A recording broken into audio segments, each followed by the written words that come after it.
Welcome back to the Quick Out on Green Bay Packer Nation and greenbaypackernation.com. It's the show where I toss out the latest Packer news, make some very raw comments on it, and you and I have a grand old discussion in the comment section below about that Packer news. Today's news is some pretty exciting draft day eve news, so stick around.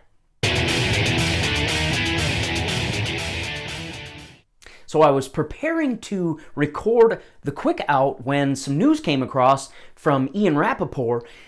He has some insider information that indicates that the Packers might be looking to trade up in the first round. This would be the first trade up since the Packers went after Clay Matthews. The interesting thing about this news is, up until now, I've been kind of debating whether Gutekunst will carry on Ted Thompson's best player available approach to drafting in the NFL draft.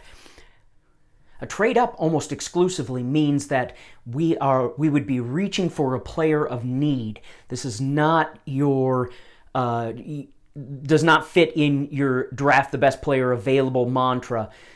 So if we're reaching for a player of need, the question is, who would Gutekunst find that we need who might not fall to us? He might be reaching for, I don't know, maybe he wants to beef up the offensive line by grabbing Quentin Nelson.